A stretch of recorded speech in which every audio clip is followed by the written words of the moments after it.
So there are a ton of reasons on why you should or shouldn't get a cellular iPad. Today we're going to be talking about that.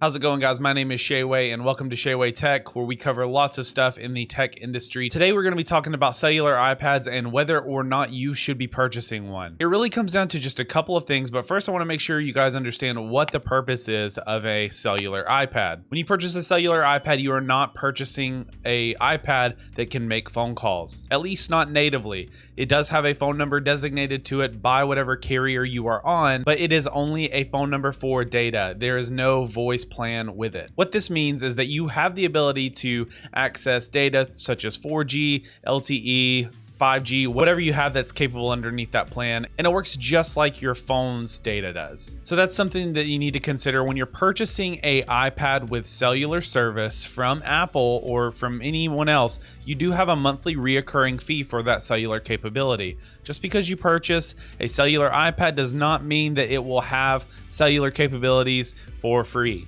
Something to note is when you are purchasing a cellular model of an iPad, the price is going to be anywhere between $100 to $130 to upwards of $150 more. This is because there is more technology that has to live inside the device, such as the antennas that connect to these cellular towers. Most iPads you get these days that support cellular capabilities have what is known as a Apple SIM or a eSIM. What this means is it has a SIM card that is already embedded into it, so you don't have to actually take out anything and place a SIM card into the device and put it back.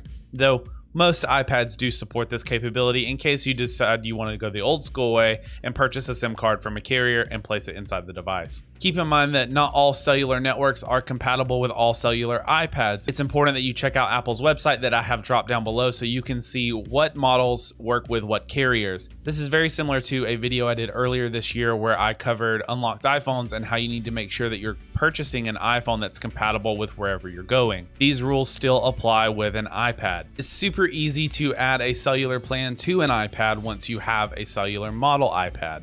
So let's say you went ahead and purchased that iPad. I want to go over how easy it is to actually set up this service. Go ahead and choose from the participating carriers on the Apple website, and it's super easy to set up once you narrow that down. Once the iPad is set up, you'll want to go to Settings, Cellular Data, and Set Up Cellular Data. If you're setting this up from another plan on your iPad, go to Settings, Cellular Data, and Add New Plan. From there, you'll be able to choose your carrier. If you don't see the preferred carrier, go ahead and contact them to get a SIM card or an eSIM card.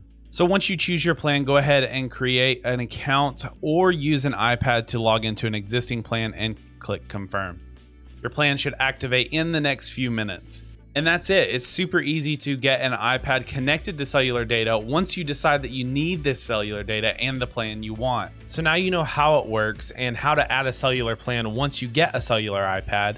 The big question still is whether or not you should get a cellular iPad. So that's going to come down to a whole lot of different things, but the biggest reason is whether or not you will have connectivity where you are using your iPad. Having a data connection is crucial for having the best experience available on an iPad. The majority of apps that we use and the OS itself using Siri uses data to process pretty much everything. Personally, I do not need a cellular iPad as the main place I'm going to be using my iPad is at home or at someone else's house that also has Wi-Fi. Someone that's traveling all the time, or maybe someone that uses their iPad for business and doesn't really know if they're going to have a Wi-Fi connection wherever they go, probably needs a cellular iPad. This being said, I know a ton of people that get cellular iPads and they don't necessarily use the cellular capabilities all the time, but they like knowing that it's there in case they do need it. I guess you just have to be prepared. The big question is whether or not the price bump of an extra $100 to $150 to $200 is worth it for you. So to make this as simple as possible, if you're not sure whether or not where you're going to be using your iPad has a data connection, whether that be a stable Wi-Fi or a hotspot that you can connect to, it's a very good chance that you need to get a cellular model iPad. Otherwise, you're probably good. If you're using your iPad for solely offline use, you don't plan on using the internet, then you probably don't need a cellular iPad. But for the majority of users, data is crucial to having the best experience on the iPad, and you need to make sure that you either have a stable Wi-Fi connection wherever you're going to be using it, or you have cellular capabilities.